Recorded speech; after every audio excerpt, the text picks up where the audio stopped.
जैसा कि दोस्तों आज हम इस्लाम धर्म के उदय के बारे में पढ़ेंगे। आपको बता दें बिना देर किए कि इस्लाम धर्म का उदय जो है मोहम्मद साहब के जन्म के बाद माना जाता है। तो मोहम्मद साहब का जन्म 570 ईस्वी में अरब के प्रायद्वीप में सऊदी अरब नामक एक देश है, उसमें एक जगह मक्का है, मक्का नामक जगह पर मोहम्मद साहब का जन्म होता है। दोस्तों क्लियर, इस्लाम धर्म का उदय कब से होता है? मोहम्मद साहब के जन्म के बाद माना जाता है। तो मोहम्मद साहब का जन्म कहाँ पर हुआ था? 570 ईस्वी में अरब प्रायद्वीप के सऊदी अरब नामक देश के मक्का नामक स्थान पर इनका जन्म हुआ था। एक कुरैशी कबीले से संबंधित थे, जो बचपन में मतलब इसका है भेड़ बकरी का पालन करते थे, उससे अपना जीवन यापन करते थे। दोस्तों ये मोहम्मद साहब बहुत ही गरीब परिवार से रहते थे। इनके पिता का नाम अब्दुल्ला है और इनकी माता का नाम आमिना थी। दोस्तों आपको बता दें कि इनके पिता अब्दुल्ला की मृत्यु जो है इनके बचपन में हो जाने के कारण इनका पालन पोषण जो है इनके चाचा जो है अबू तालिब करते हैं। ठीक है दोस्तों, आगे जैसे इनकी गरीबी से जूझते हुए आगे जाते हैं तो इनकी शादी जो है अपनी ये शादी जो है 40 वर्षीय विधवा, एक विधवा होती हैं 40 वर्षीय, उनका नाम खदीजा है। दोस्तों एग्जाम में बहुत पूछता है, खदीजा नामक के साथ इनका विवाह हो जाता है। जो एक खदीजा जो है ये एक संपन्न परिवार से थी, लेकिन इनके जो है धन के मिल जाने के कारण भी ये संतुष्ट नहीं होते हैं। ये हमेशा जो है अपनी चिंतन करते रहते हैं दैनिक जीवन की दुखों सुखों को। हीरा नामक पहाड़ी एक होता है जहाँ पर जाकर के ये चिंतन करते रहते थे। कुछ समय बाद ये जब चिंतन कर ही रहे थे कि इनके देवदूत जिब्राइल नामक एक देवदूत जो थे खुदा के भेजे हुए, उनसे 610 ईस्वी में इनसे मुलाकात होती है और इनको ज्ञान की प्राप्ति होती है। तो दोस्तों ये पूछता है किस पहाड़ी पर? तो हीरा नामक पहाड़ी पर। और कहाँ पर? हीरा नामक पहाड़ी पर जिब्राइल नामक देवदूत ने 610 ईस्वी में जब मुलाकात हुई तो इन्हें ज्ञान की जब प्राप्ति हुई तो इनको क्या कहा गया? उस समय जब ज्ञान की प्राप्ति हुई इनको नबी या पैगंबर कहा गया। क्या कहा गया दोस्तों? नबी या पैगंबर। ज्ञान की प्राप्ति होने के बाद इनको कहा गया। अब दोस्तों आपको बताते हैं कि जब इनको ज्ञान की प्राप्ति हो जाती है तो इन्होंने सर्वप्रथम जो मक्का में जो है अपना एक उपदेश देते हैं। उस समय उपदेश क्या था कि मक्का में 3 देवियों की मूर्ति, 3 जो देवियां होती हैं उनकी मूर्ति की पूजा होती थी। उन्हें माना जाता था कि ये देवियां जो हैं अल्लाह की पुत्री या अल्लाह की बेटियां हैं। तो इन्होंने उसका मक्का में विरोध करते हैं। विरोध के कारण इनका बहुत ही वहाँ से प्रतिरोध मिलता है। लोग इनको जो है उल्टा सीधा कहते हैं, इनका विरोध करते हैं और ये जो है पलायन कर देते हैं। वहाँ से 622 ईस्वी में जब ये मक्का को छोड़ करके मदीना के लिए जब ये पलायन करते हैं मक्का से, तो उसको हिजरी सम्मत क्या कहा गया दोस्तों? इसको इस्लाम धर्म में हिजरी सम्मत कहा गया। जब ये 622 ईस्वी में वहाँ से मक्का से मदीना के लिए रवाना होते हैं। दोस्तों जब ये वापस आते हैं वहाँ से ज्ञान की प्राप्ति होने के बाद, तो बिना किसी युद्ध के, बिना ही किसी दबाव के सारे सारे लोग जो है मक्का में भी इस्लाम धर्म को ग्रहण कर लेते हैं। उसके बाद दोस्तों इनका 632 ईस्वी में इनकी मृत्यु हो जाती है। मोहम्मद साहब की मृत्यु कब होती है? 632 ईस्वी में मोहम्मद साहब की मृत्यु हो जाती है। अब इनकी मृत्यु के बाद दोस्तों एक खलीफा नामक पद बनाया जाता है, खलीफा पद का सृजन किया जाता है, जिसमें लड़ाइयाँ हो जाती हैं कि कौन खलीफा के लायक होगा। तो उसमें इस्लाम धर्म 2 भागों में विभाजित हो जाता है। 2 भागों में विभाजित होने के बाद एक सुन्नी और एक शिया, दोनों का आप सुने होंगे, इनका मत अलग अलग होता है।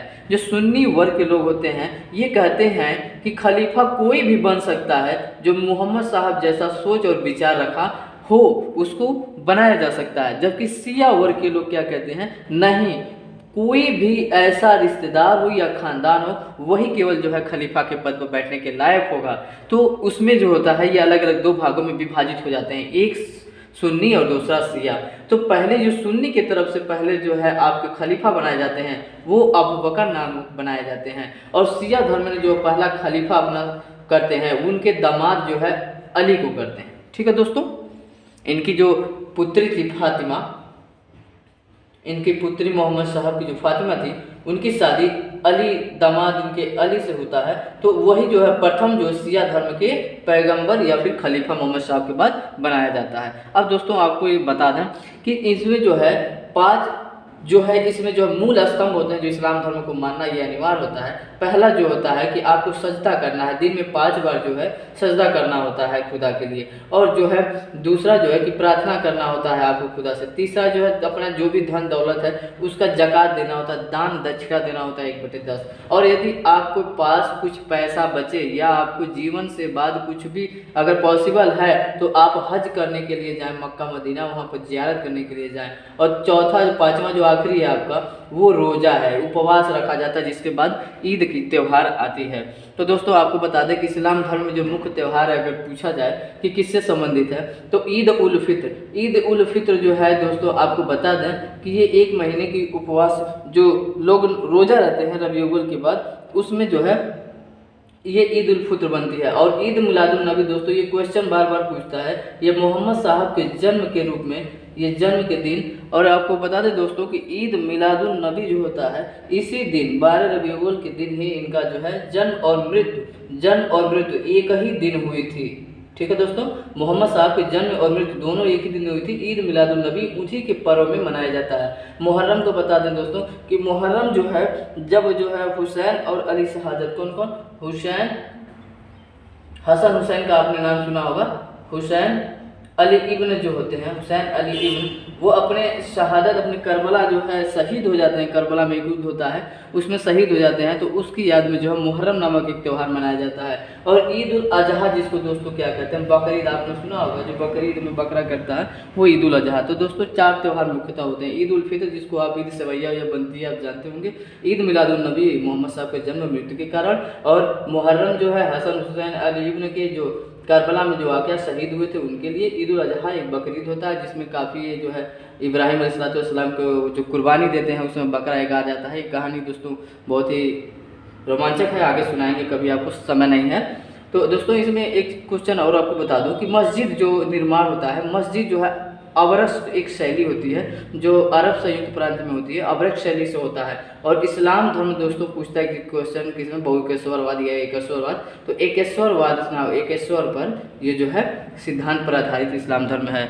तो दोस्तों जैसा कि आप देख रहे हैं कि सारा क्वेश्चन मैंने आपको क्लियर कर दिया है, बिना किसी दबाव के। आप लोग इस्लाम धर्म से जितने भी क्वेश्चन आज तक के बनते हैं, इससे बाहर कोई भी नहीं जाएगा। आप एक बार मोटा देख लीजिए। इस्लाम धर्म का जन्म 570 ईस्वी में हुआ था। कहाँ पर हुआ था, तो अरब प्रायद्वीप में हुआ था। किस देश में हुआ था, सऊदी में हुआ था। जगह का नाम मक्का है।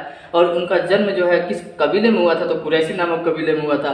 और ये बचपन में क्या करते थे जीवन यापन, तो भेड़ और बकरी का पालन करते थे दोस्तों। इनके पिता का नाम अब्दुल्ला है, इनके माता का नाम आमिना था। और इनके बचपन में अब पिता की मृत्यु हो जाने के पालन पोषण कौन करता है, तो अबू तालिब इनके चाचा हैं। ये ध्यान दीजिएगा, चाचा अबू तालिब ने करते हैं। और इनकी शादी किससे होती है, कितने वर्ष पर, तो 40 वर्ष की एक विधवा खदीजा नामक के साथ होता है, जिनकी एक पुत्री होती है। उनका पुत्री का नाम फातिमा है। और उसकी शादी से होते हैं, उनका नाम अली है, जो इनका दामाद बनते हैं। ठीक है दोस्तों, इनका जो है हीरा नामक एक गुफा है, जो पहाड़ी है, जहाँ पर ये चिंतन करते थे, वहाँ पर इनको ज्ञान की प्राप्ति होती है। बताते हैं ज्ञान की प्राप्ति कहाँ होती है, हीरा नामक पहाड़ी पर गुफा में होती है। किसके द्वारा, एक देवदूत जिनका नाम जिब्रील है, उनके द्वारा 610 ईस्वी में ज्ञान की प्राप्ति होती है। तब इनको जो नाम पैगंबर या नबी दिया जाता है। और जब ये अल्लाह की 3 पुत्री जो वहाँ पर मूर्ति के रूप में पूजा होती थी, उसका विरोध करते हैं, तो इनका वहाँ पर काफ़ी लोग विरोध करते हैं, घर छोड़ के जाना पड़ता है। तो 622 ईस्वी में जब घर छोड़ करके ये मदीना के लिए मक्का से रवाना होते हैं, उसको हिजरी सम्वत कहा गया। पूछता है हिजरी सम्वत की शुरुआत कब हुई, तो 622 ईस्वी में हुई। और कहाँ पर गए थे, ये मक्का से मदीना की तरफ चले गए थे। ठीक है, मूर्ति पूजा का विरोध किए थे, ये भी आपको याद रखना, जिनको अल्लाह की पुत्री कहा गया। बाद में 632 ईस्वी में दोस्तों इनका मृत्यु जो है मक्का में हो जाता है। फिर इनको जो है, इनके बाद जो है दो धर्मों में बढ़ जाता है, एक शिया एक सुन्नी। किसके कारण, खलीफा पद के सिद्दत के कारण। सुन्नी कहते हैं कि नहीं, कोई भी व्यक्ति जो मोहम्मद साहब जैसा सोच रखता है उसको बनाया जाए, तो ये अबू बकर नामक को व्यक्त करते हैं। और शिया नामक कहते हैं कि नहीं, कोई भी रिश्तेदार खानदान वही होना चाहिए जो इसके खलीफा पद के लिए बैठाया जाएगा। तो इन्होंने उनके दामाद अली जी को यहाँ पर बना देते हैं। तो दोस्तों अब इस्लाम धर्म में 5 मुख्यतः बातें जो सबको मानना होता है। एक जो सजदा करना होता है, दूसरा प्रार्थना करना, तीसरा दान ज़कात देना, चौथा हज करना, 5वां रोजा रखना। ये सारी चीज़ें 5 होती हैं। और मस्जिद का निर्माण आपको बता ही दिए हैं, अबरस्क शैली जो इसका अरब शैली होती है। इस्लाम धर्म में केशवरवाद है, इसमें किसी भी ईश्वर एक है, अल्लाह, उसके अलावा और कोई भी उसके योग्य नहीं है। ये चीज़ें हैं। और इसमें मुख्यतः त्यौहार जो है दोस्तों 4 त्यौहार है। ईद उल फित्र जो है और ईद उल मिलादुन नबी के जन्म पर और मृत्यु पर बहुत ज़्यादा पूछा जाता है। और जो करबला के बाद जो है उसे मुहर्रम का उसी त्यौहार मनाया जाता है। और ईद उल अजहा जो बकरीद के रूप में मनाया जाता है। तो दोस्तों इस तरीके से ये नेक्स्ट वीडियो बनाने के लिए और भी आगे आप जुड़े रहेंगे, सब्सक्राइब करिए, लाइक करिए। धन्यवाद।